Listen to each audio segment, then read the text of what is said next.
Good evening, ladies and gentlemen, and welcome to the Center for International Governance Innovation, or CIGI as we say. My name is Fred Kuntz, and I'm the Vice President of Public Affairs at CIGI.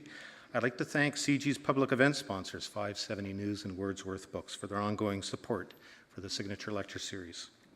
Besides the audience here tonight, we also have a global audience watching on the live webcast. And following this evening's address, we welcome questions from the audience, whether here at the CIGI auditorium, there are microphones at the side, or from the online audience through our live chat function on your screen, and we'll transmit those questions to our guest on stage.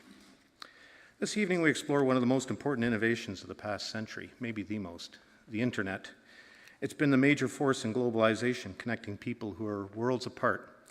It's a growing force in global economic activity, including both legitimate kind and criminal activity. And it plays an important catalyst, as we witnessed over the past 2 years, in social and political movements that can even topple governments. The internet is a constantly evolving and fluid system, both in its technical components, but also its governance at the national and international level.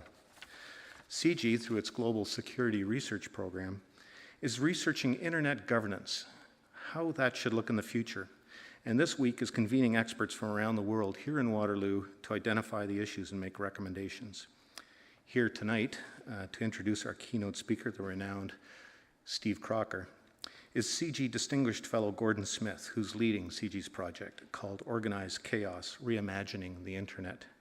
A resident of Victoria, BC, Gordon joined CIGI as a Distinguished Fellow in 2010 following a career in the civil service, including, among other things, as permanent representative and ambassador to the Canadian delegation to NATO and Canada's ambassador to the European Union, and as Deputy Minister of Foreign Affairs, where he's also the Prime Minister's representative at G7 and G8 summits. So please now welcome Gordon Smith.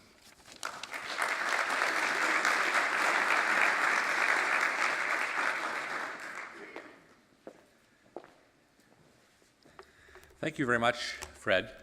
I'm delighted to be here tonight. I have a tough job to introduce Steve Crocker.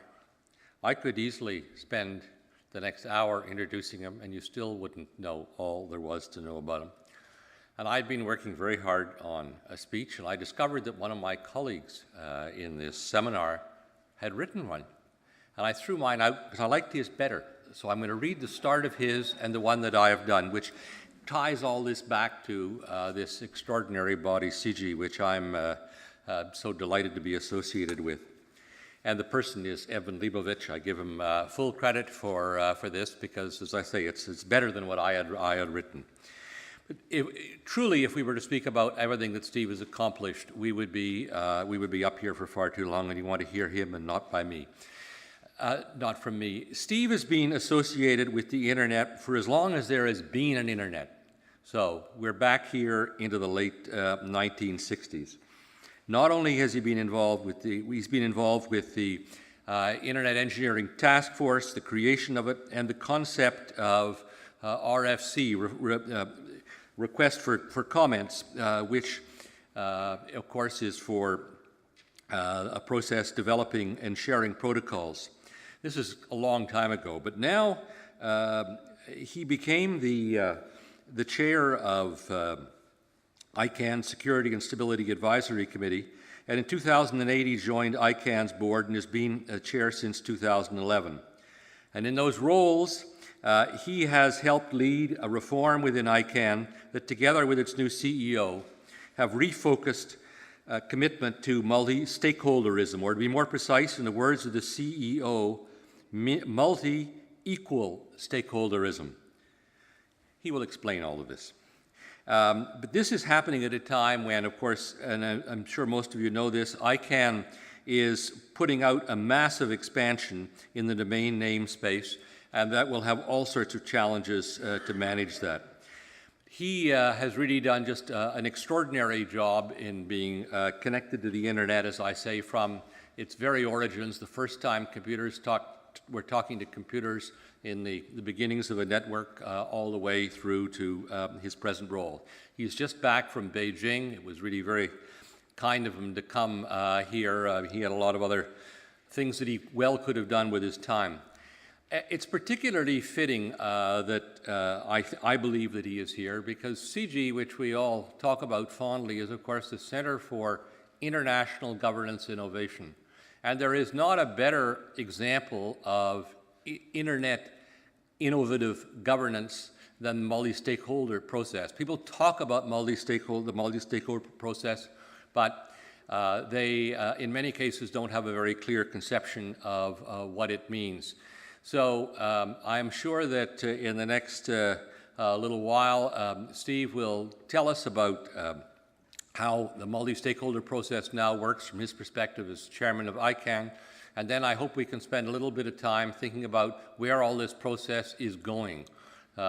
Many of you are aware there's all sorts of pressure from certain countries to have a greater degree of state control over the internet, to change the role of the International Telecommunications Union with respect to the internet.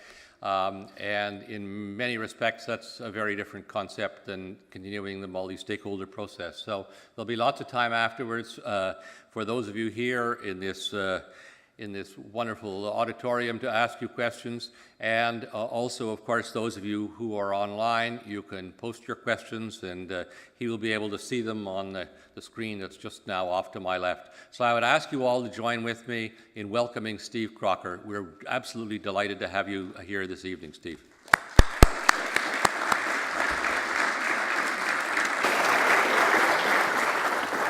Thank you.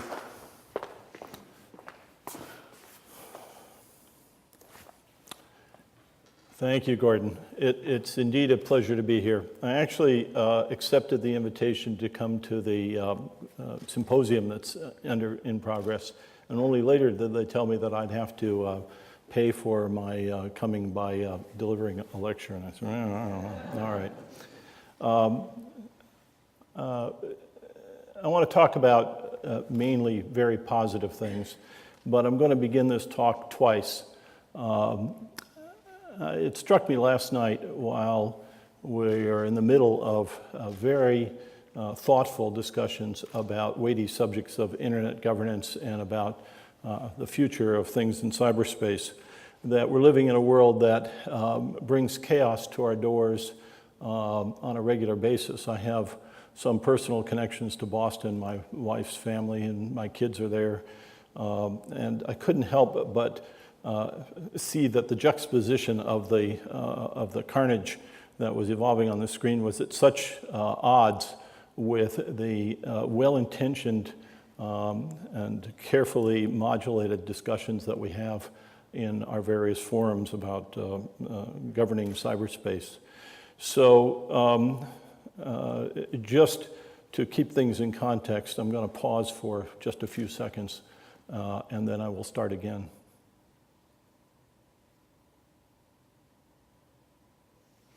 Thank you. So here's the speech I had in mind. I'm going to start in the quintessential Canadian way. I'm sorry. So they tell me that's what everybody says here. It's how people begin conversations, and listening to the radio while driving on the road. I know that Canadians take it in good humor and poke fun at themselves. I'm sorry is also what people expect me to say when I say I'm from ICANN. And in fact, when I was appointed to, elected to chair the board, I was at an Internet Engineering Task Force meeting. I was coming up the escalator from one part of the area, and another guy who I knew was passing in the other direction. And as we passed, he turned, faced me, and just said, "I'm sorry," as if I had taken on a really difficult task that had no reward. But that's not the case. I'm going to tell you a bit about ICANN, but I'm going to tell you a bit about the rest of the internet ecosystem, and try to paint a picture that, as the title of my talk says, where we try to do less rather than more as part of making the system work smoothly and keeping out of our way, keeping out of everybody else's way. I'm just back from China. ICANN holds week-long meetings 3 times a year, rotating around the world. It was our time to be in Asia, and we had, with the usual long planning cycle, a meeting scheduled for Beijing.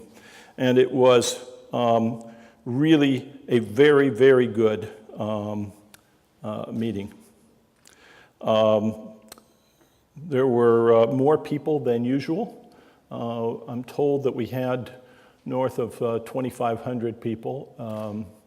The numbers were on the order of 1,900 from outside of China and another 700 from inside the country. Let me put this slide back on. That almost works. Here we go. One of the high points of the meeting was the gala on Wednesday evening. Big party. What you're seeing is a shot of speeches. Fortunately, the speeches were short. The Great Hall of the People is a special place, and I'm told that some people signed up to come to the conference solely to be able to get into this quite fabulous building, which is not ordinarily available to the ordinary citizen. The hospitality couldn't have been better. The engagement of government, the engagement of the people running the key parts of the internet registry in China and registrars, all exceptionally good. And we learned that in 2002, internet penetration in China was on the order of 59 million people. Big number, small percentage, 4.2%. Growing to, we're told, 564 million. That's a lot of people, 42% this year. 3/4 are mobile users, and a very large fraction of those are very young. That's kind of on the surface what actually happened. A handful of things, but probably the most important thing that I would say, which will probably surprise my colleagues, and I'm fortunate to have two members of our board sitting here, Bill Graham and Heather Dryden.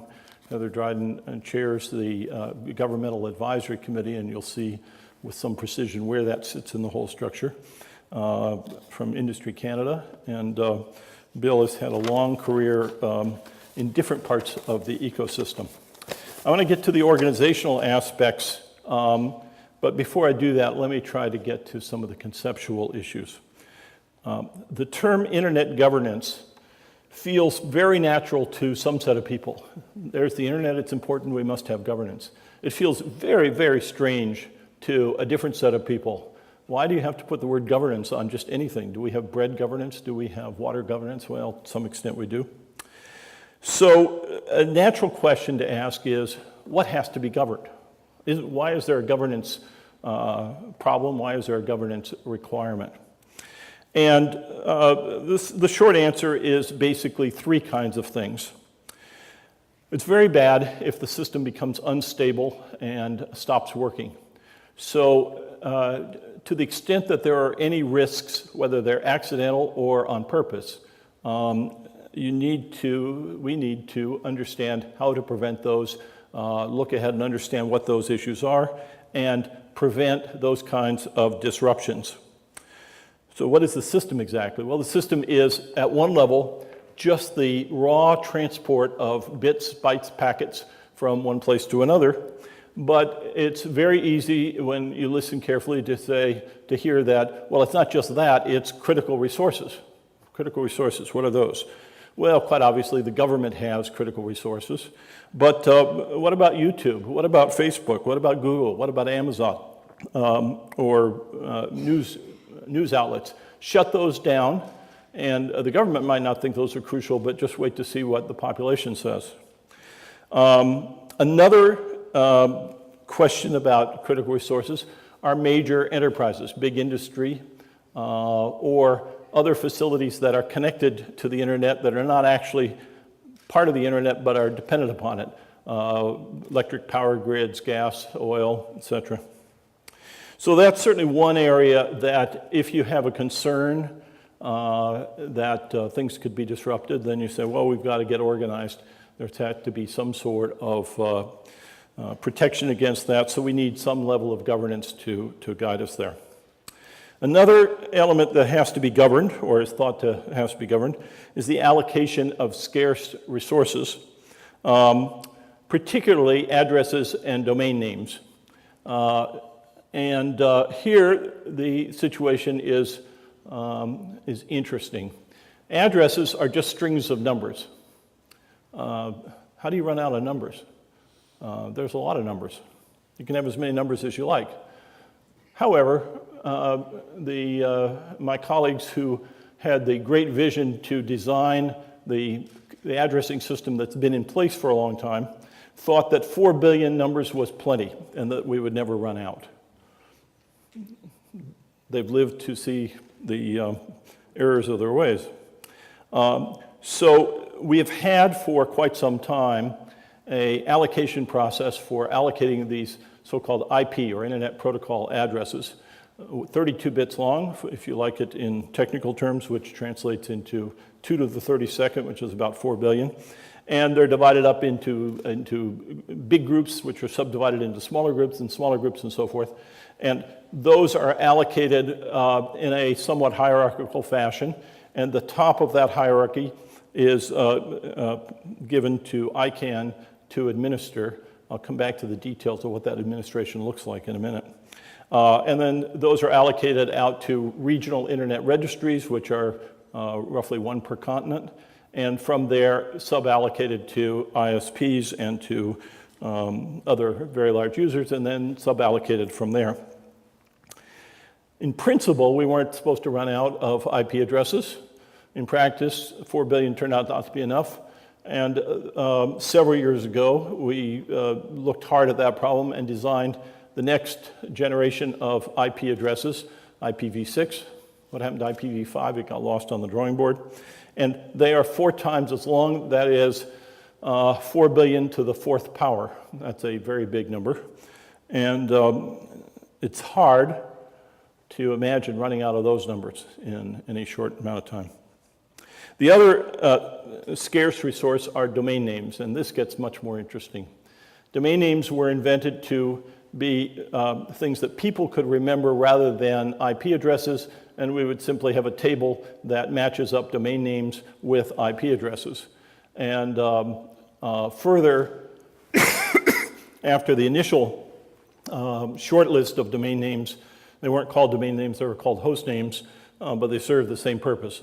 So for example, the very, very, very beginnings of the network was 4 nodes in the western part of the United States: UCLA, University of California, Santa Barbara, SRI, and University of Utah in Salt Lake City.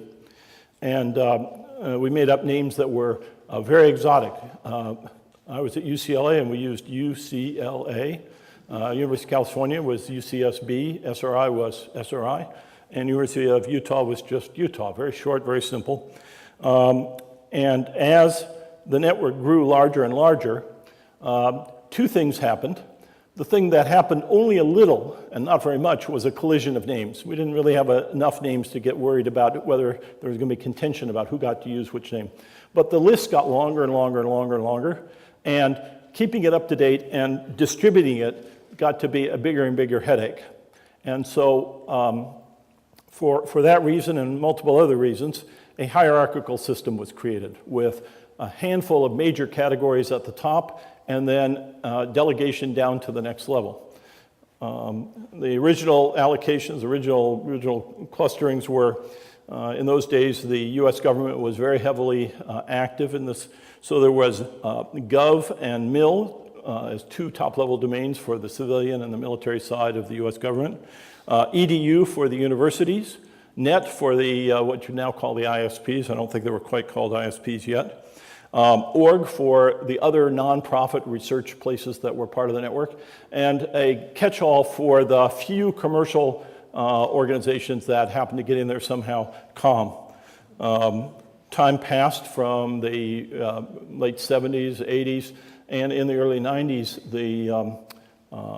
by now we were not talking about one network, but we were talking about a network of networks, massive expansion, not only within the US, but around the world. Not only a single technology, but interconnecting networks that were built with different technologies. And when this whole system was opened up for broad-scale use without restriction as to whether you were doing commerce or what you were doing, the domain name business suddenly flowered. and the .com domain mushroomed and is far bigger than 100 million names now from the earliest days. And contention over who gets what name, clashes about two people wanting the same name, clashes over whether or not names conflict from a trademark point of view or from some other intellectual property point of view now abound, and we have a mushrooming system. And so governance of various levels are needed in that area. And finally, the third area that I would say where a need for governance has arisen is, I'll just call suppression of socially unacceptable behavior. Everything from very lightweight annoyances like harsh speech to serious crimes, child pornography, identity theft, espionage, and so forth. Excuse me. Did we prepare? Is there water around somewhere? Okay. So out of that kind of organic process of growing the network and stumbling into one problem after another, a variety of institutions emerged. And the general attitude in all cases was to do as little as possible rather than as much as possible. To use a very light hand, lightweight systems, lightweight control.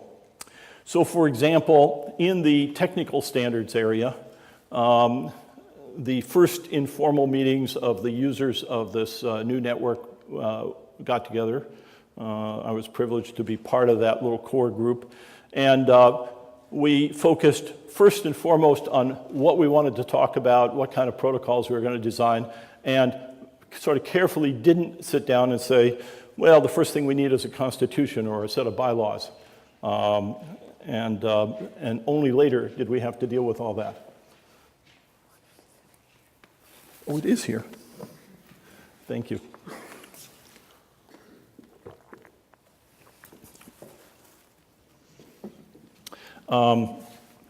And in today's Internet Engineering Task Force, which is the successor of those early meetings, you have a structure which probably would surprise and puzzle scholars who are used to looking at standard institutions.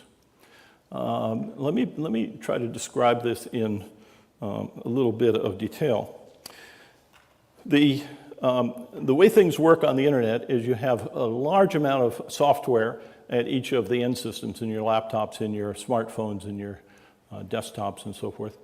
And if you want to send email, then that email is put together and structured according to one set of specifications, and it's handed to a lower set of software, which then sends it according to another set of specifications, which makes use of a transport system that doesn't care whether it's email or something else that's based on another specification, and so for layers and layers of software, each layer very carefully specified, and each layer thoughtfully put together by teams of engineers at a particular point in time, and then groomed over a period of time so it's not even stable or frozen, I should say, probably better, permanently.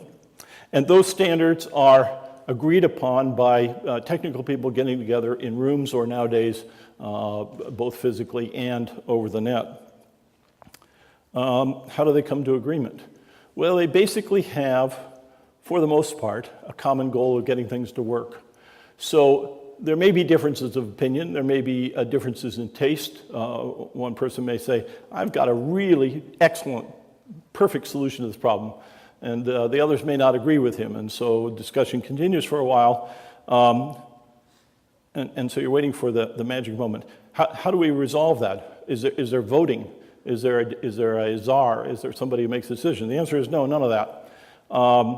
There is none of the mechanisms that you're used to seeing. There's no membership, there's no enfranchisement, there's no voting. There's very little that would match the kind of institutions that we're all used to living with. With a certain amount of tongue-in-cheek, they actually take the sense of the room by asking people to hum. And it's an interesting little phenomena to see every once in a while. But mostly, it's a very lightweight consensus process. People who work hard and get in there and provide the ideas tend to prevail. But if they go too far away from the sensibilities of the others, then they get ignored pretty much. That's the Internet Engineering Task Force, and that's been around in various forms and in its current form since about 1986, so it's been around for a good while. The World Wide Web Consortium, W3C, arose after the web was invented and created, and there was a realization that they needed fast evolution of that new area. Did not fit comfortably within the IETF. It broke off and started a different group with a lot of money that came from companies that wanted to build products, and it's taken off and become a very major force in that area. Still, there were other institutions that came along.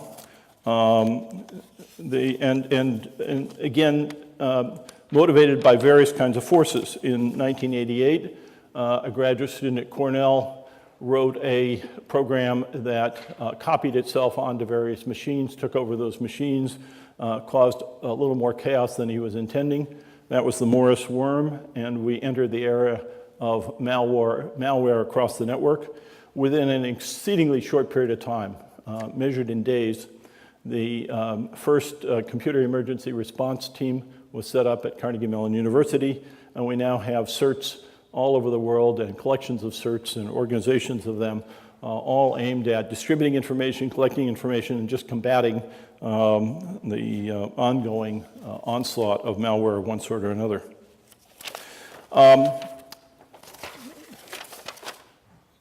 Let me see. There we go.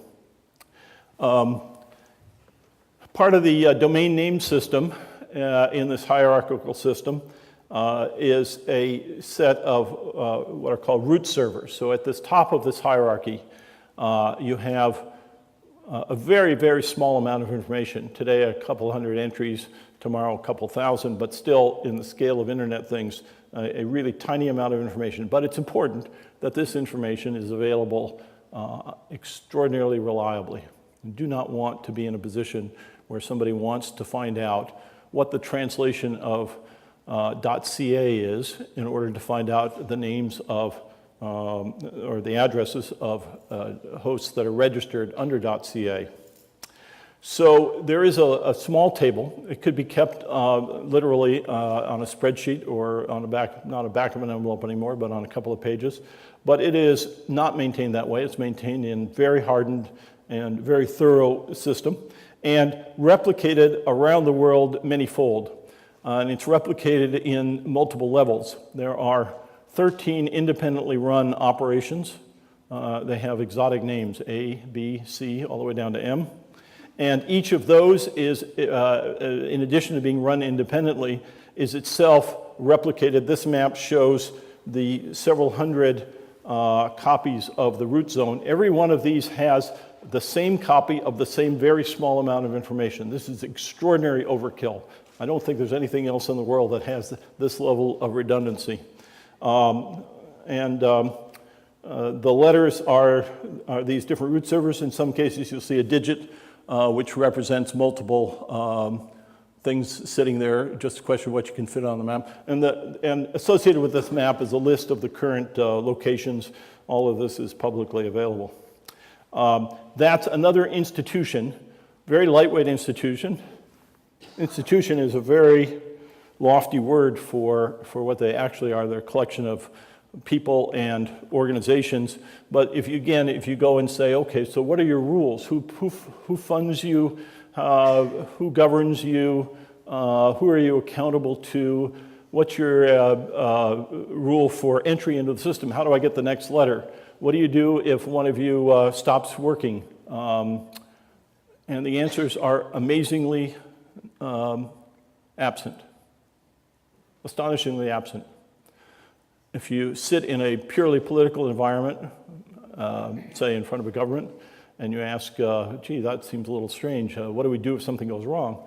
You get very uncomfortable. Go out on the street and ask across the entire ecosystem of the internet, who do you trust? Do you trust the IETF? Do you trust the registrars? Do you trust the registries? Do you trust the major companies? The root servers will come out way on top. They are quiet. They are absolutely dedicated to one single purpose. They ask for nothing. They demand nothing. They cause no trouble at all. And they're happy to do that. So you have an incredible dichotomy between the expectations from the sort of existing biases that one might have about what you'd expect versus what the actual facts are on the ground. In the address business, I mentioned that ICANN hands out addresses, but we hand them out to these regional internet registries. RIPE, ARIN, let me take this guy off. RIPE, ARIN, and APNIC, RIPE in Europe, ARIN in North America, APNIC in Asia Pacific region, pre-existed the creation of ICANN. Since then, the Latin American Caribbean Network Information Center, Montevideo, and AFRINIC and Mauritius have come into existence. And so the allocation process for addresses and their associated autonomous system numbers are handed out to these 5 regional internet registries, and from there sub-allocated. Now, I mentioned that I was going to say something about that relationship. The words I've used suggest a top-down arrangement where ICANN makes a decision about who's going to get what. In fact, it's the other way around. The regional internet registries are the ones that set the policy, and they charge and depend upon ICANN to follow those policies and do it as a service to them rather than as a control function. And so that's a very, very key element of an important part of how ICANN is structured, that rather than trying to build policy or insist on it, we are basically a clerk, have a clerical function to be responsive to the community that we're serving. Let me go back to these slides here. So here's a picture. I know the details, whoops. There we go. Here's a picture of this internet ecosystem. This one comes from the Internet Society, and its attempt to fit in all of the different players in a neutral and balanced way. The Internet Society. So what's the Internet Society? The Internet Society was created 20 years ago and was intended to be, and is, a forum for looking at a broad range of internet issues to encourage internet use, to provide information across the world. It has a huge chapter structure, 94 chapters, I believe. And this week, yesterday, we had the induction, we had a press conference.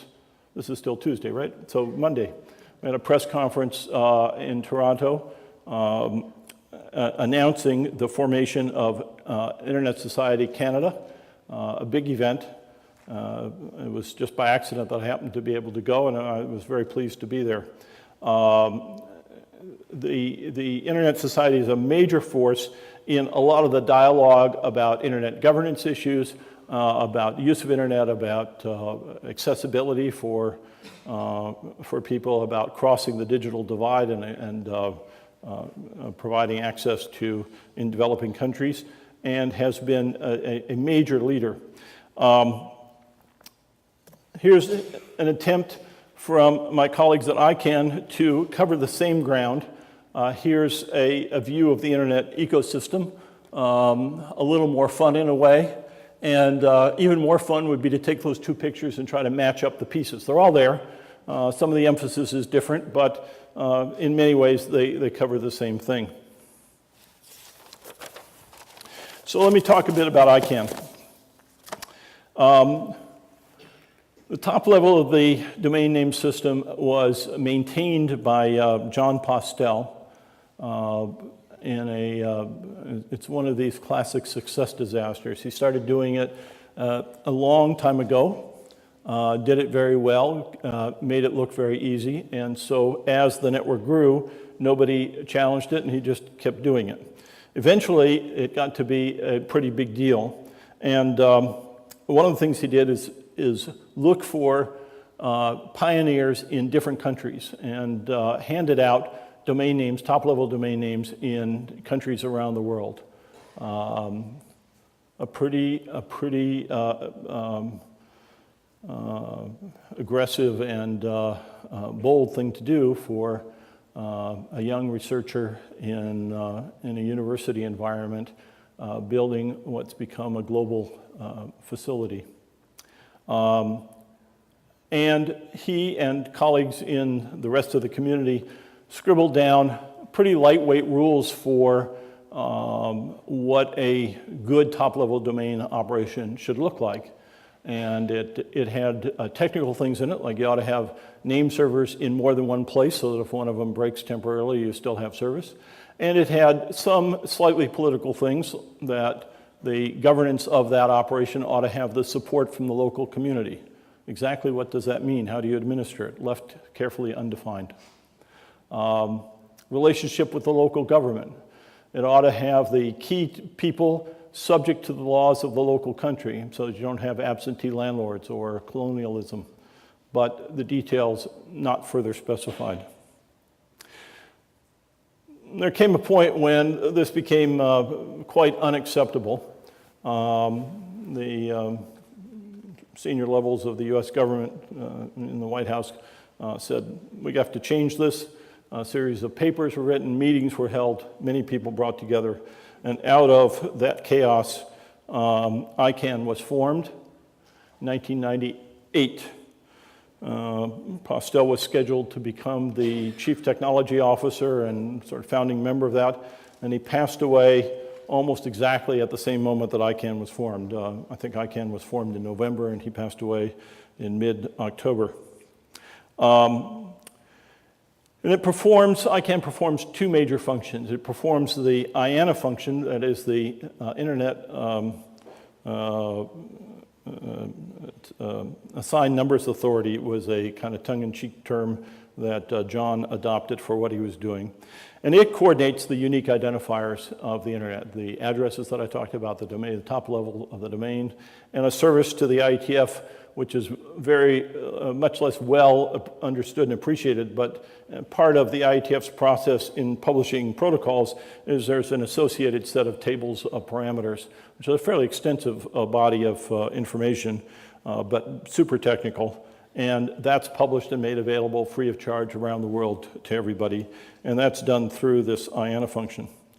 The other thing that emerged out of all of this was in the rise of this domain name system and its importance, ICANN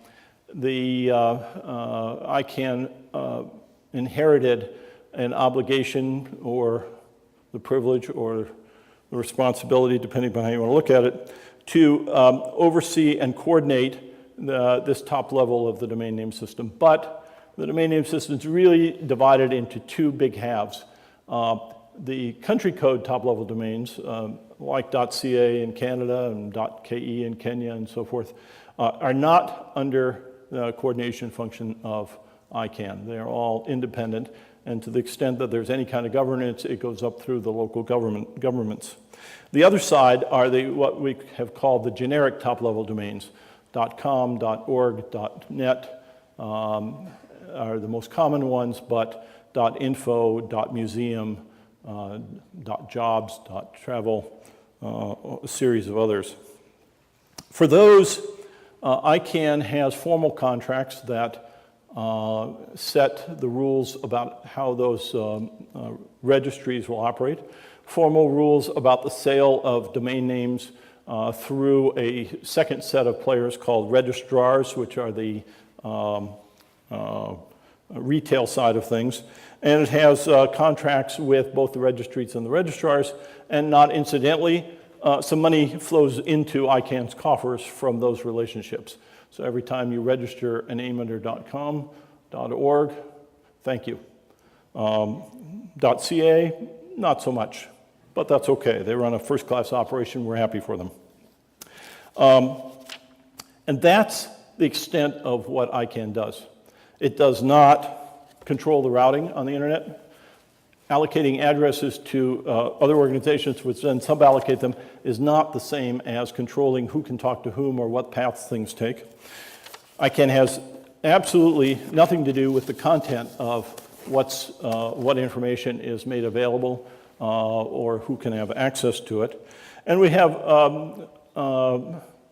uncomfortably little to do with security issues on the internet. We pay attention to them. There's some sliver of those issues that relate to the domain name system or to the addressing, and we pay attention to those. But really, many other organizations are responsible for that. Here's ICANN's view of internet governance, somewhat whimsical in a way, but with a strong emphasis on the openness and inclusiveness of the process. Much is made of the so-called multi-stakeholder model. What does that mean? Well, one of the things it means is that we do not start with governments are in charge and everything else is secondary. We start the opposite way. Everybody is equal, including we even let governments in the door. That's a very strange position that governments find themselves in our environment. How could they come and speak and not be obeyed? Listened to is nice, but being obeyed is much better.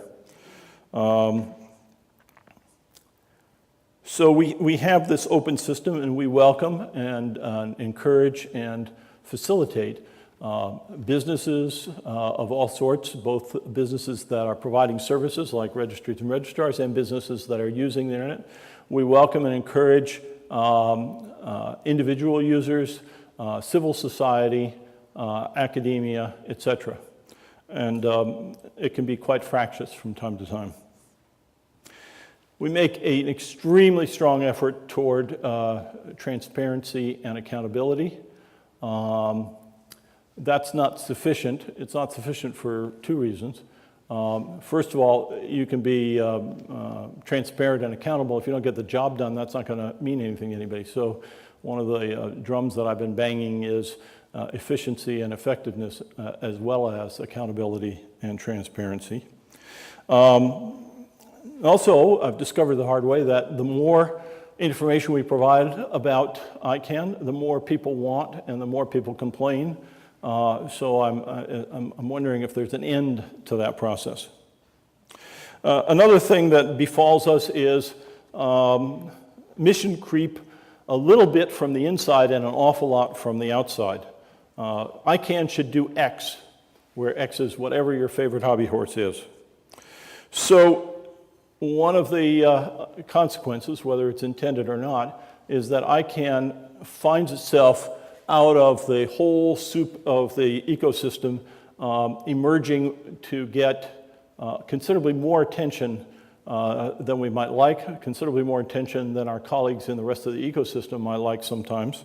And we're working our way through that.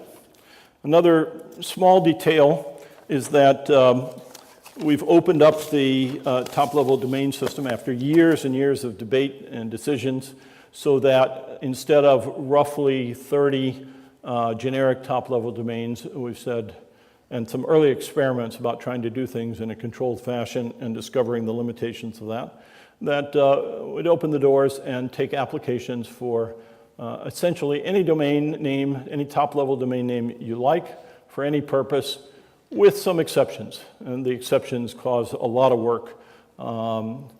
And we would look at the applicants from several different dimensions. Are they financially capable? Do they have criminal backgrounds? And are they going to do something that would be antithetical to the good sense of the community?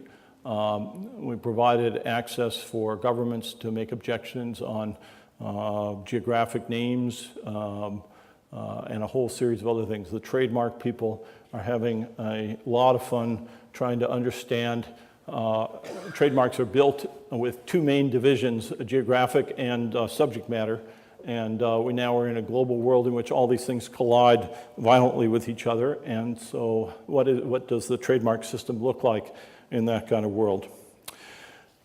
So there's a lot of pressures. and we try to resolve them as best we can, but the theme is always, let's do as little rather than as much as possible. That's what's happened in the past, what's going to happen in the future. More of the same. There's quite a lot in the press, and we spend a lot of time interacting with the ITU. The ITU is a UN agency that has been coordinating the telephone system. Originally started before the UN many, many years ago, coordinating first telegraph and then the telephone systems. And at the time it focused on the telephone systems were primarily national monopolies. And so coordinating the telephone systems on a government-to-government basis made perfect sense.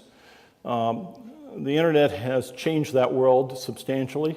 We now make long-distance, we now have, I was going to say we make long-distance calls. We have long-distance conversations. Calling them calls is maybe not exactly right. And at prices, cost to us that are an infinitesimal fraction of what they used to cost. Instead of dollars per minute, they're now cents per minute, perhaps, or free if the conversation is entirely over the internet. That has major consequences, obviously for the phone companies involved, but not incidentally for the governments that have taken a lot of revenue through taxes on that system. And so that's very uncomfortable, particularly for many small governments. And so the game is on. How do you reconcile all that? Of course, in the background is the enormous increase in the gross domestic product of many companies, many countries, as their whole economy has responded to availability of the internet. So the key questions are, as I said, what has to be governed? What is the lightest weight to accomplish that? How do we cooperate with our sibling organizations? How do we best serve the community? And probably the hardest job of all, how do we explain that in forums up and down and all around the world? Let me close and open for questions with a small pitch. Oh, no, sorry, one whole section here. This is a org chart, to the extent that we have one, of what ICANN looks like. So there's a board of directors positioned in the classic way on top. I think it ought to be on the bottom. Certainly feels that way to me. Over on the left, in red, we have the president, CEO, Fadi Shahadi, and a staff of, those numbers are probably stale, we've grown a bit. ICANN was formed in Los Angeles, in Marina del Rey, has grown considerably and is now in the process of splitting up its headquarters to work across 3 portions of the globe. We will shortly have substantial offices in Istanbul and in Sydney with top-level executives, the ones who report to the CEO, distributed across those regions. And the president has committed to spending time in a rotating way. We are sending large bouquets to his wife, who's a spectacular woman and has agreed to accompany him. And engagement offices in different places around the world, Brussels, Montevideo, and we just announced one in Beijing, and there will be others. That's the standard part of the organization: employees, paychecks, hierarchical management, and so forth. What's the rest of this slide? The organizations at the bottom, the address supporting organization, the generic name supporting organization, the country code name supporting organization, and the at-large organization are where the majority of the policy development process is, where the majority of the community gets involved. They have a very rich, active participation. Evan is very active, Glenn is very active, and are there others? There must be a few others in the audience. Oh, Robert over there, I see. And over on the right are a series of advisory committees and liaisons from other parts of the technical community. So there's a Security and Stability Advisory Committee that consists of a few dozen experts in different aspects of internet security. I was privileged to chair that from its inception in 2002, and then gradually get more sucked in, I guess, into the board. The Root Server System Advisory Committee is composed of the folks who run that root server system that I showed the picture of. The Governmental Advisory Committee that Heather Dryden chairs is the place where governments send their own representatives, and they caucus among themselves and come up with consensus opinions about the advice that they would like to give ICANN. When they give advice, there's two possibilities. One is we either say, oh, that's great, we'll do exactly what you say. That's a very comfortable position. Or we say, we're going to talk about this. We don't get to say no, but we do get to say we'll talk about it. And after we talk about it, we say, we're still not happy. And it goes on. And we try hard not to be in the position of directly saying no, but it's possible and can happen. And at the same time, it's very useful to engage in constructive dialogue. Exactly what did you mean by this? Or how would you handle the following difficult case that would arise from the collision of your advice plus these facts over here? And then there's extended consultation. I mentioned the Internet Engineering Task Force. There's other technical bodies that provide advice to us through a little organ called the Technical Liaison Group. All those arrows, including a nominating committee, are the sources for the population of the board of directors. The president and CEO on the far left is a voting member. 2 members are appointed by each of the address supporting organization, generic names supporting organization, CCNSO, 1 from the at-large, and 8 are provided by a nominating committee. The nominating committee itself is composed of volunteers chosen afresh each year. And all of these people, except for the president and CEO, have 3-year terms which can be renewed by reselection. Over on the far right, the liaisons have non-voting positions, but sit in the room and are very, very highly respected and a potent force. And all of us get along pretty well, at least we do these days.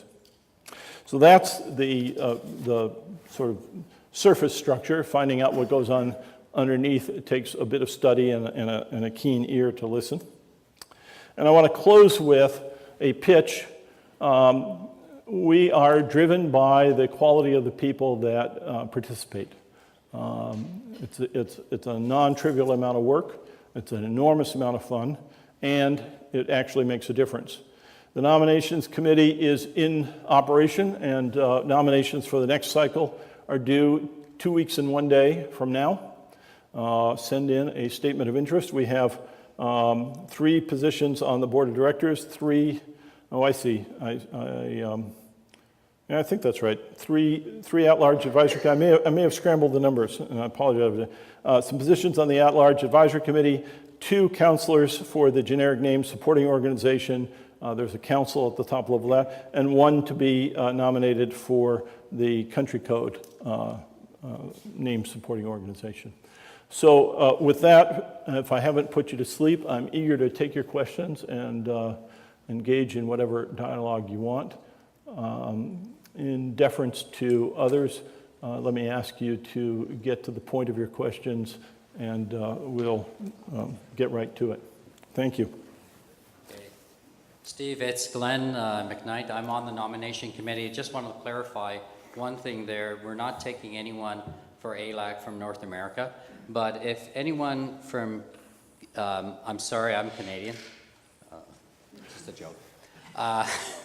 I'll go back to a couple of things. One, you mentioned the ISOC Canada. Evan Leibovich and myself have been instrumental in starting ISOC Canada, so anyone here who's interested in ISOC, we have some literature on the board outside. But back to the nomination committee, we really encourage Canadians to get involved with the nomination process. If you have anyone that's interested, please see me. I'm on the nomination committee, be happy to help you with some information. So my direct question to you, Steve, is I think there's forces afoot that are trying to convince ICANN to get more into, I guess, controlling content, getting more like a policing role. Can you address that issue? Sure, and let me apologize about not getting the details about ALAC right. Part of it was just what I wanted to squeeze onto the slide. There are some geographic allocation issues, and I didn't attend to the fact that the focus for ALAC this year will be from other areas. We are, I understand, beaming out to places beyond this auditorium and hopefully reaching even outside of Canada, so maybe somebody listening to that. With respect to getting ICANN involved in content or in policing, the short answer is it's just plain outside our charter and outside of the mechanisms that we have available to do that. So it's fine to wish that we could do that, but it won't go very far. We're just not constructed to do that. We have plenty of work to do and plenty of issues in terms of getting everybody comfortable with the limited mission that we actually do have. So I often think of ICANN in some ways as a small structure in a vast desert landscape, and everybody congregates around us when there's plenty of room to build other structures and deal with some of the other kinds of issues. We want to deal with content control. Let's build the right forums and venues for having that discussion. You want to deal with policing behavior. Let's get law enforcement and other parts of society involved. And they do exist. They don't have quite the same visibility and clarity of structure that we try to have, but some of them are quite effective. Next question. What do you see as the biggest communication challenge currently faces? From Bruce in Waterloo. Clearly, one of our big communication challenges is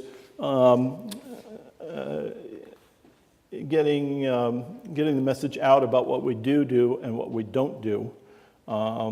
And closely related to that is the comfort that we would hope that everybody, governments around the world, but also industry, civil society, and so forth,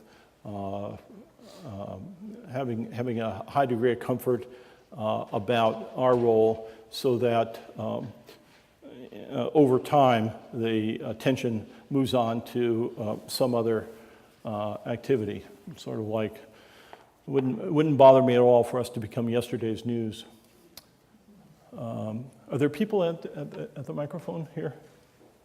Mr. Crocker, my name is Bob Jonkman. It's a pleasure to hear you speak.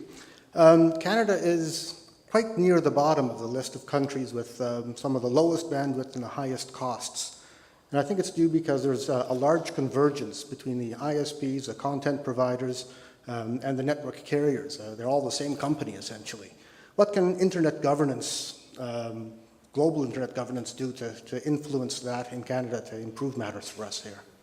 So let me make sure that I understood. Did you say Canada has this problem? Canada has this problem, Yeah. yes. Unlike countries like Korea, Japan, where Right. bandwidth is high Right. and costs are low. I live south of your border, and we have nothing but chaos in our country. We look north, and we see a country well organized, well governed, people very polite and get along with each other. I am confident that you guys can solve this.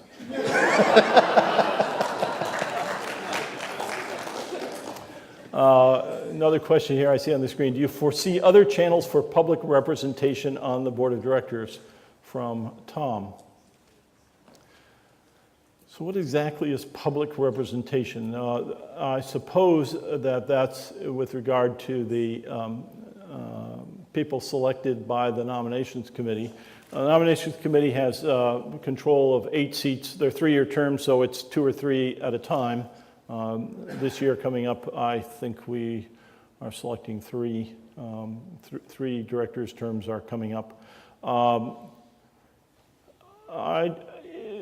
There was an experiment very early in the structure of ICANN of having an actual election worldwide election of directors, things went south very badly. German computer club stuffed the ballot. It did not go well by any measure. And so I'm not anticipating, there's nothing in the cards that I see right away that would change the structure, but we're open to suggestions. Sir. Thanks, Steve, for the presentation. I'm going to ask you to look ahead and specifically address when you and others essentially invented the internet, you couldn't have foreseen that it would become the infrastructure for all of communications on a global level today in the way that it has. Yes, we did. You did? Remarkable. Okay, I'll sit down. I'm wondering, as you look forward the next 20, 50 years, whatever, do you think that this mechanism of governance will persist? What are the biggest challenges to it? And, you know, specifically that government advisory committee that you, when they ask you to do something and you, if you don't like it, you kind of, how long can that persist? Thank you. Yeah, interesting question.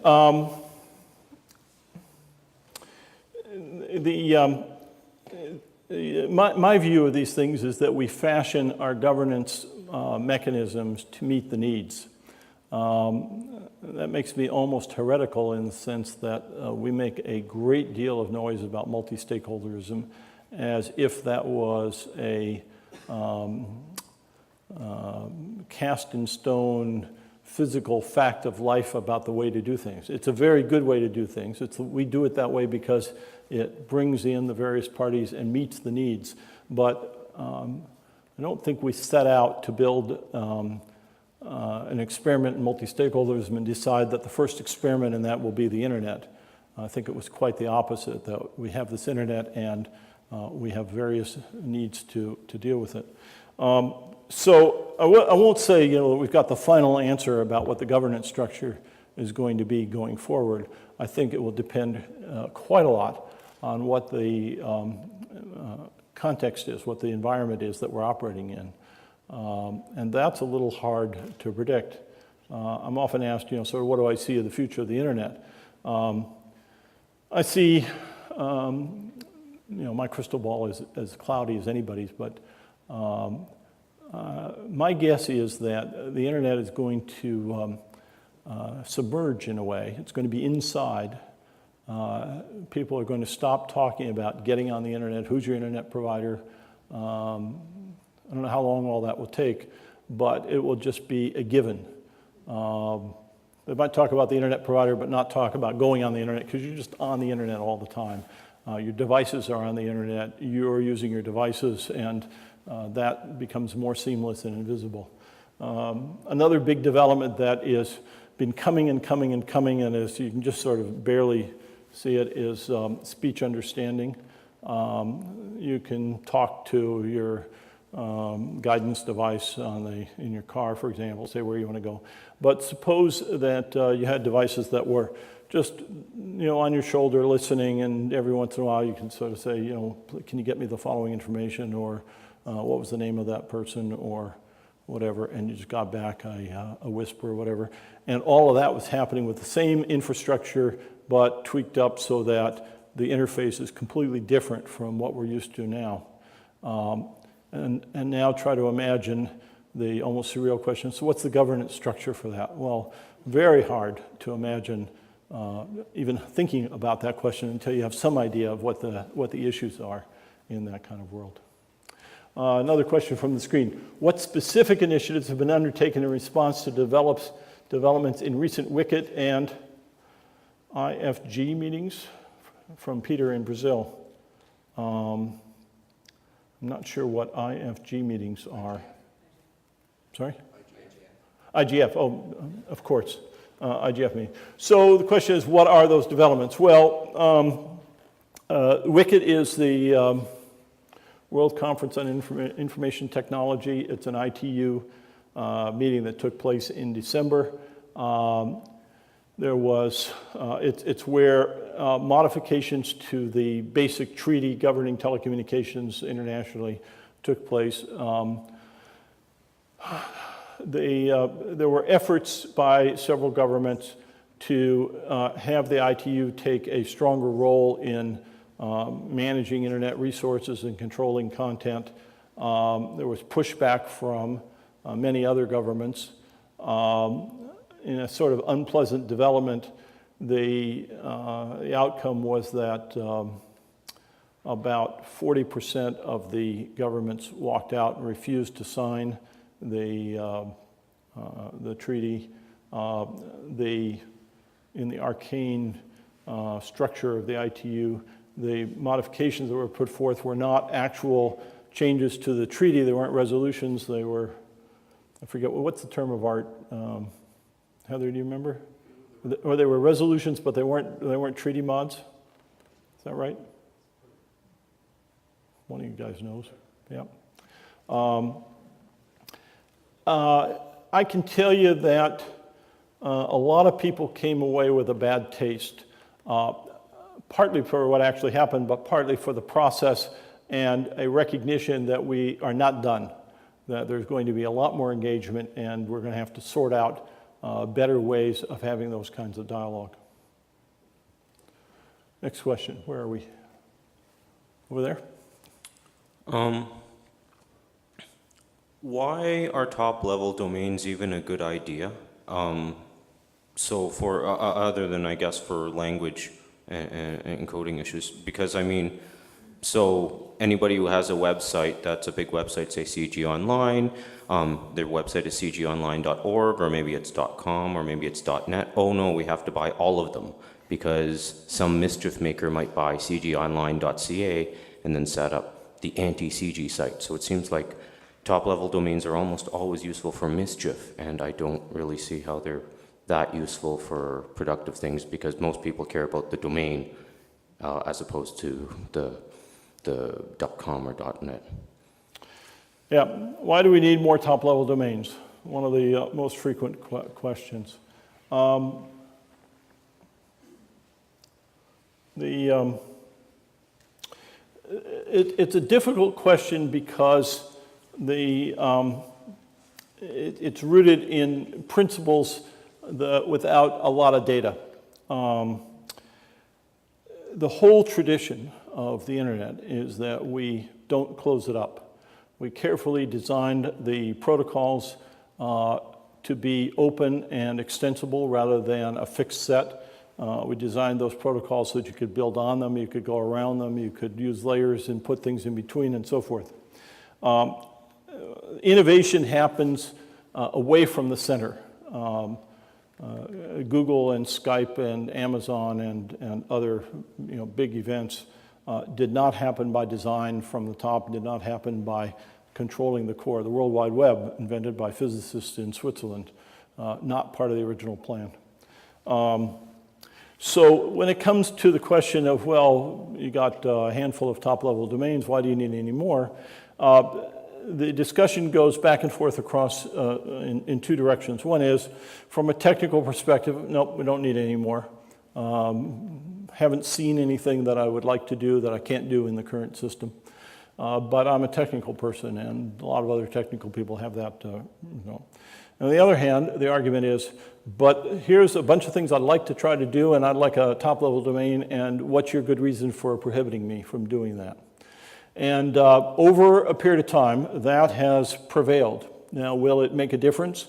And you cited some of the negatives. There could be confusion about names. There could be extra costs. There's a series of ills. One of those very tough judgments, and one that we wrestled with over a long period of time. I mentioned that at the very outset of the creation of ICANN, that was one of the things that was charged with, is doing that. And the answer is we've chosen to go down that path. We're going to run that experiment, and we're going to see what results out of it. 1,900 plus applications for a few more than 1,400 strings, several duplicate or multiple applications for the same string. All of that will get sorted out. Some number of those strings won't make it, but a very large fraction of them, I would say, well over a majority are almost certain to get allocated. And in the fullness of time, which will, in internet speed, will be pretty quick over the next couple of years, we'll begin to see some shape to all that. And in the early days, I imagine that anybody who's got a negative argument will find plenty of facts to support their case. And the people who have been pushing on the positive side will say, well, look, this is a good thing and this is a good thing. So it'll probably take a few more years before we have a settled consensus on what's actually happened. I suspect that's not the most satisfying answer you could hope for. Well, are there any steps that are being taken in the application process to sort of prevent, well, at least the confusion issue? So I guess you can't prevent necessarily the having to buy a bunch of domain names issue if you have a bunch of domains, but to at least avoid the outwardly fraudulent things of making things that look very much like .com, for example, just because they use a different character encoding? Right. So visual confusability is one of the strong concerns in the evaluation of applications. That is one of the primary considerations about whether the creation of a top-level domain name with that string would or would not cause a problem.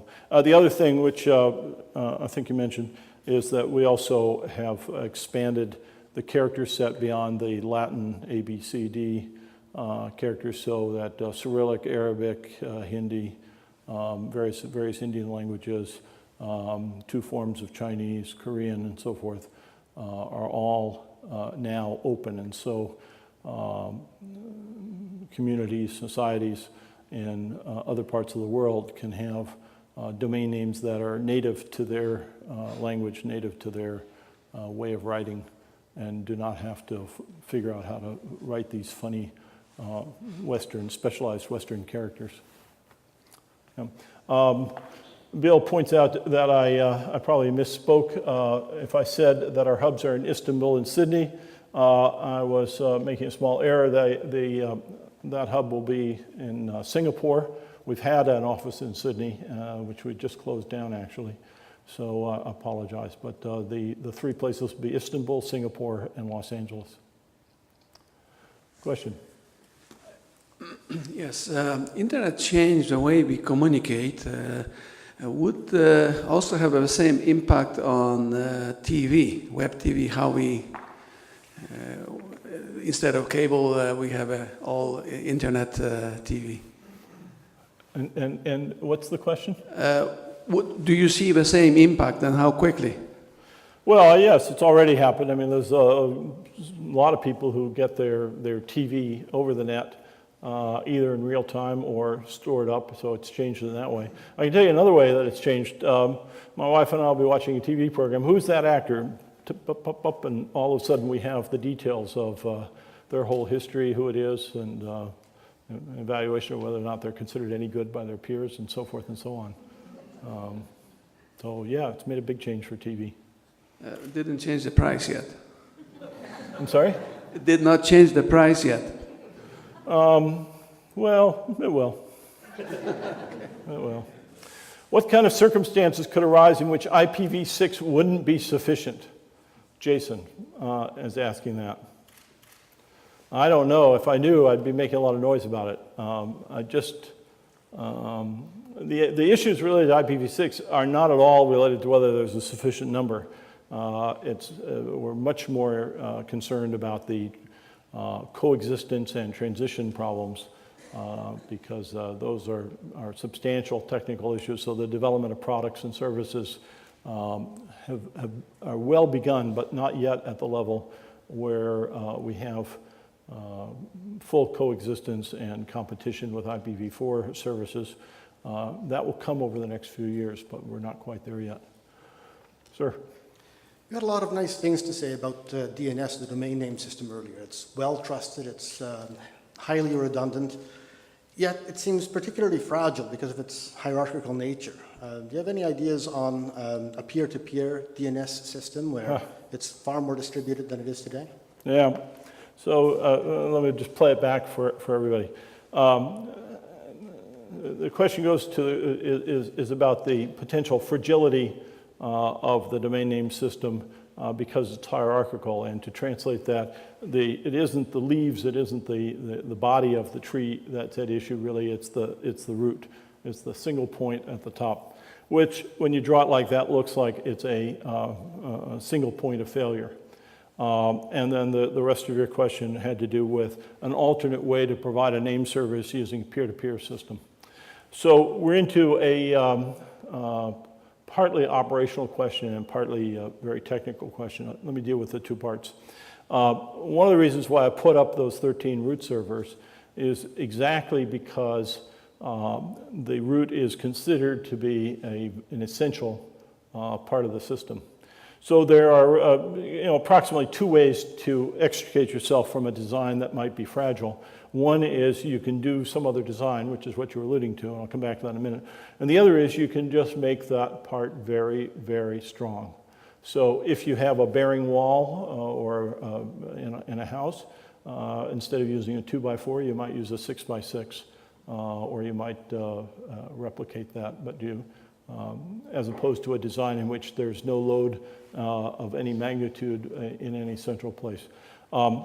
And that's what's been done with the root server system. It's evolved over the years to have capacity, excess capacity, well beyond anything that you might imagine, to have distribution, to have diversity of software, diversity of administration, just to be as rock solid as you could hope for. There have been designs for other ways to supply a name service. You have so-called peer-to-peer systems. We've looked at that. They're interesting. They're attractive in some ways. They have their own fragility. I'm not expert enough to get into a full-scale discussion, and this surely is not the right place to dig it all out, but I can tell you that however attractive it looks on the surface, when you dig down into the details, there's a long way to go before you could build a system that is operationally as strong as the system that we currently have in place. So it's not a fresh question. It's been asked and answered. One of the points of fragility is that certain governments would like to interfere with name resolution to protect their own governmental interests. Yep. And it seems that a hierarchical system is particularly amenable to that kind of disruption. Well, it's a whole nother lecture on where the points of access and control are. You have authoritative name servers and you have recursive resolvers.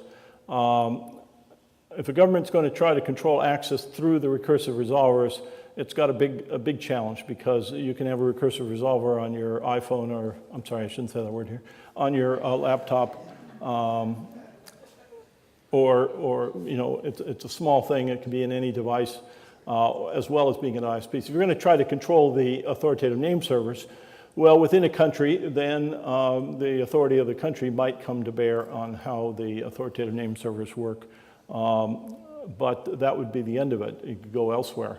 So it's easy to imagine a government saying, we will control the names that are inside of our country codes. So you have country code XY, and the government of XY says, we have to insist on taking these names out or prohibiting access to it.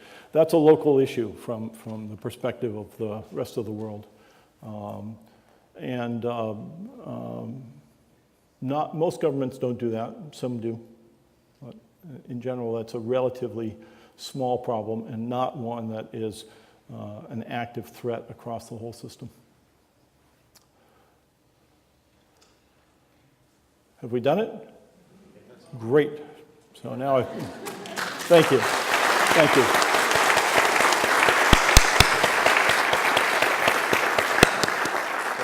Thank you. Okay.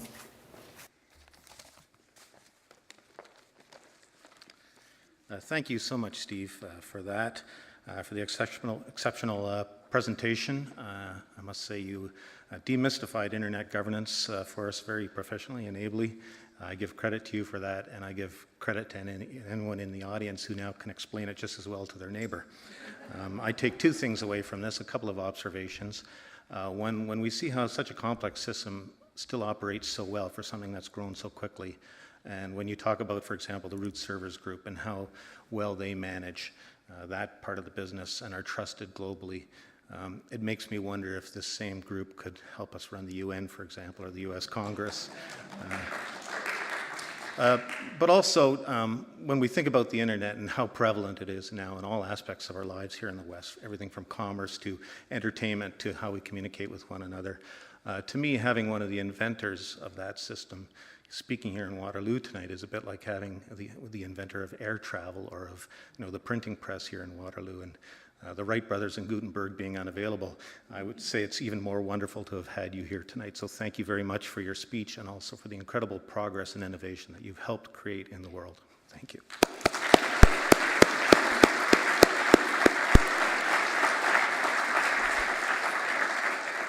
Thanks also to CG's Gordon Smith and Mark Raymond for helping to make tonight possible. I'd also like to thank everyone in this evening's audience, both here and online, for attending. The video from the live webcast will be edited and posted to CG's website in our video archive. If you're interested in discussing this event, please visit our CG blogs page. In a couple of days, you'll see a post on tonight's lecture and can comment there. Our next events in the CG Auditorium take place on April 24th, when Isabel Ortiz will present a social protection floor for an inclusive recovery. This is all about rising inequalities and the idea of social protection policies for the global economy. Ms. Ortiz is based at Columbia University following a distinguished career with UNICEF, the Asian Development Bank, and the UN Department of Economic and Social Affairs. And then on May 9th, CG Senior Fellow Barry Caron and his colleagues will be in a panel discussing the future of the Millennium Development Goals and their suggestions for what the UN's new goals should be beyond 2015. Both events begin at 7 p.m. here in the CG Auditorium. So be sure to register for our events newsletter for information on all of our events. And finally, thank you again to our sponsors, 570 News and Wordsworth Books. Thank you for coming. Safe journey home.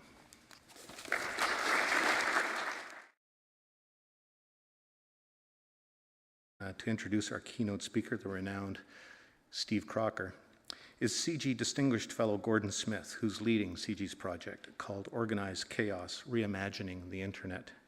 A resident of Victoria, BC, Gordon joined CG as a Distinguished Fellow in 2010 following a career in the civil service, including, among other things, as permanent representative and ambassador to the Canadian delegation to NATO and Canada's ambassador to the European Union, and as Deputy Minister of Foreign Affairs, where he's also the Prime Minister's representative at G7 and G8 summits. So please now welcome Gordon Smith.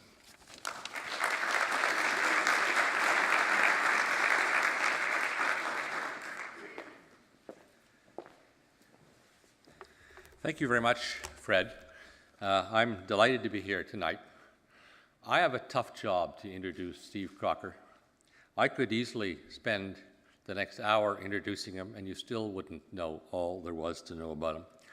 And I'd been working very hard on a speech, and I discovered that one of my colleagues in this seminar had written one. And I threw mine out because I liked his better. So I'm going to read the start of his and the one that I have done, which ties all this back to this extraordinary body, CG, which I'm so delighted to be associated with. And the person is Evan Leibovich. I give him full credit for this because, as I say, it's better than what I had written. But truly, if we were to speak about everything that Steve has accomplished, we would be up here for far too long, and you want to hear him and not by me. Not from me. Steve has been associated with the internet for as long as there has been an internet. So we're back here into the late 1960s. Not only has he been involved with he's been involved with the Internet Engineering Task Force, the creation of it, and the concept of RFC, Request for Comments, which, of course, is for a process developing and sharing protocols. This is a long time ago, but now he became the chair of ICANN Security and Stability Advisory Committee, and in 2008 he joined ICANN's board and has been a chair since 2011. And in those roles, he has helped lead a reform within ICANN that, together with its new CEO, have refocused commitment to multi-stakeholderism, or to be more precise, in the words of the CEO, multi-equal stakeholderism. he will explain all of this. But this is happening at a time when, of course, and I'm sure most of you know this, ICANN is putting out a massive expansion in the domain name space, and that will have all sorts of challenges to manage that. He has really done just an extraordinary job in being connected to the internet, as I say, from its very origins, the first time computers were talking to computers in the beginnings of a network, all the way through to his present role. He's just back from Beijing. It was really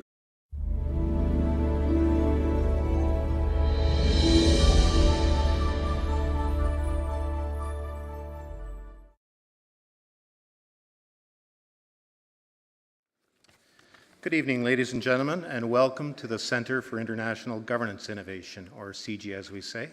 My name is Fred Kuntz, and I'm the Vice President of Public Affairs at CG. I'd like to thank CG's public event sponsors, 570 News and Wordsworth Books, for their ongoing support for the Signature Lecture Series. Besides the audience here tonight, we also have a global audience watching on the live webcast. And following this evening's address, we welcome questions from the audience, whether here at the CG auditorium, there are microphones at the side, or from the online audience through our live chat function on your screen, and we'll transmit those questions to our guest on stage. This evening we explore one of the most important innovations of the past century, maybe the most, the internet. It's been the major force in globalization, connecting people who are worlds apart. It's a growing force in global economic activity, including both legitimate kind and criminal activity. And it plays an important catalyst, as we witnessed over the past 2 years, in social and political movements that can even topple governments. The internet is a constantly evolving and fluid system, both in its technical components, but also its governance at the national and international level. CG, through its Global Security Research Program, is researching internet governance, how that should look in the future, and this week is convening experts from around the world here in Waterloo to identify the issues and make recommendations. Here tonight, very kind of him to come here. He had a lot of other things that he well could have done with his time.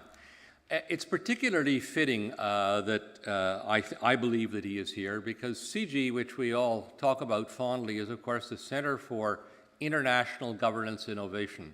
And there is not a better example of internet innovative governance than the multi-stakeholder process. People talk about the multi-stakeholder process, but they, in many cases, don't have a very clear conception of what it means. So I'm sure that in the next little while, Steve will tell us about how the multi-stakeholder process now works from his perspective as chairman of ICANN. And then I hope we can spend a little bit of time thinking about where all this process is going. Many of you are aware there's all sorts of pressure from certain countries to have a greater degree of state control over the internet, to change the role of the International Telecommunications Union with respect to the internet. And in many respects, that's a very different concept than continuing the multi-stakeholder process. So there'll be lots of time afterwards for those of you here in this wonderful auditorium to ask you questions. And also, of course, those of you who are online, you can post your questions and he will be able to see them on the screen that's just now off to my left. So I would ask you all to join with me in welcoming Steve Crocker. We're absolutely delighted to have you here this evening, Steve.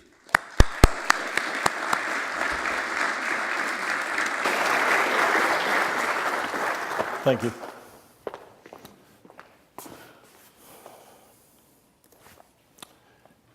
Thank you, Gordon. It's indeed a pleasure to be here. I actually accepted the invitation to come to the symposium that's in progress, and only later did they tell me that I'd have to pay for my coming by delivering a lecture, and I said, all right. I want to talk about mainly very positive things, but I'm going to begin this talk twice. It struck me last night while we are in the middle of very thoughtful discussions about weighty subjects of internet governance and about the future of things in cyberspace, that we're living in a world that brings chaos to our doors on a regular basis. I have some personal connections to Boston. My wife's family and my kids are there. And I couldn't help but see that the juxtaposition of the carnage that was evolving on the screen was at such odds with the well-intentioned and carefully modulated discussions that we have in our various forums about governing cyberspace. So just to keep things in context, I'm going to pause for just